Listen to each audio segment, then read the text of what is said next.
Rob Pincus here. This is the 7th weekly update. We are just about perfectly halfway through with the Personal Defense Network Training Tour 2012, and I am just about right in the middle of the continental United States. We started down in Florida. The first classes were in southern Georgia.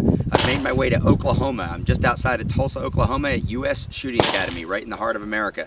U.S. Shooting Academy has some of the greatest dirt berms I've ever seen on any range. I always refer to them as the greatest dirt berms in America. But what's important to know about U.S. Shooting Academy is they also are under new management for the last 6 months or so.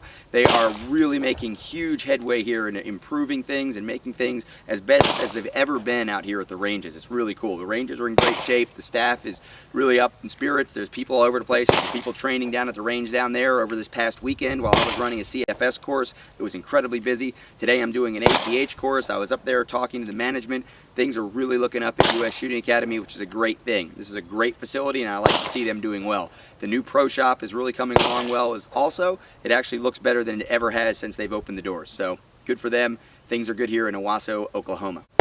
Meanwhile, I've got my bag here. People ask me, Rob, what's your everyday carry? What do you always have with you? What kind of equipment do you carry? Well, of course, because I'm traveling all the time, whether on a plane or in the PDN Tour truck or, even over international travel when I'm dealing with things over in Europe or whatever else, it's hard to say, well, here's what my everyday carry is. And of course, most people, when you think of EDC, you talk about it on the internet or on the Facebook, in the forums, people are saying, well, I've got, my primary gun and 3 magazines and 16 flashlights and a knife and this and that, backup gun, ankle holster, nunchucka, whatever it may be. And the reality is it's just not what I can do, not the way I move, not the places I go to, because I can't carry a gun every day. I don't dress the same every place I go. I do have to kind of have, what does my everyday carry be? Well, here's some stuff I have with me every day. And I've answered this question before, the kind of things I have with me every day. I've got my laptop, I've got my iPad. I use that for navigation, instant access, answering emails, answering questions on the social media, checking out the Personal Defense Network Facebook page. I do all kinds of things right from this bag, from the truck, from the ranges, right? Obviously, I've got my cell phone with me too. I carry around a flip camera so I can do impromptu training videos real quick, or maybe I can videotape something for a student and show them something they need to see. What else do I have in here? Got some range glasses. Got that, range glasses, pens, stuff for taking notes, whatever it may be. Some extra batteries, some chargers, things like that. But at the end of the day, we do need to make sure that we can take care of ourselves also.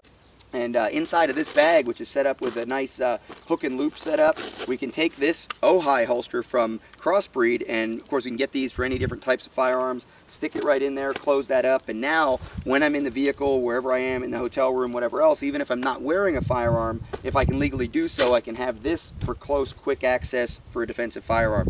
In this case, I'm carrying my Ruger LCP with the LaserLyte Sidemount Laser. This is a great addition. These LCPs have been very, very popular. Of course, we had someone early, if you watched all the weekly updates early in the season, we had someone actually come through a class with an LCP. Now that's pretty rare because we know a lot of these have been sold, but we don't see them show up at classes all that often. I highly recommend having a laser as a tertiary aiming device. Right? Primary aiming is kinesthetic, secondary aiming is going to be your sights, but the sights on something like this really aren't that usable under a lot of conditions. Having something like the LaserLyte Sidemount Laser as a tertiary aiming device gives you, in that low contrast situation, that point of aim. Also, in an extreme close quarters situation where you don't want to extend the gun because it might get hit or taken, we can stay in, activate this, see that laser dot show up, and know right where we need to be. So this is a great option both from Ruger, from LaserLyte, and then add to that perfect mix the Ohai holster from CrossBreed and stick it in my bag, and that is my everyday carry. Week 7's been great. The tour is going great. We're going to see some more footage here from some other people. I'll see you in the next update. Hey folks, Mike Seeklander here with the Personal Defense Network Tour. I want to talk to you a little bit about what I do and what I'm going to be doing this summer and hopefully catch you in a class. I'm here at the U.S. Shooting Academy where I'm the president and the director of training. I run all of the classes here as well as develop the curriculum with some great instructors here at USSA. We offer a variety of things, defensive training, competition training. We also have a unique thing called Training Group, which is a new thing to the firearms community. And it's somewhat similar to a martial arts dojo in that you can show up 5 or 6 days a week and take multiple sessions here at USA. So if you're local to the Tulsa area and have an interest in training, the block sessions are an hour and a half in length, and they're great for your learning experience because they're not long, hot, or cold days, and they've been very successful so far. For those of you near the Missoula, Montana or Western States, I'm going to be in Missoula in June of this year, next month, teaching 2 classes, defensive rifle and defensive handgun. And along with the drills and skills portion of the classes, I'm going to teach you how to train, which is something that you may not get in some other classes. So a combination of technique and how to train that technique, I think, is critical for your skill development. So I hope I catch you in one of those classes. Alaska right after that. I'll be up in Fairbanks, Alaska for another defensive handgun class, and obviously here at USSA in July for a tactical handgun class. So hope to see you out there somewhere.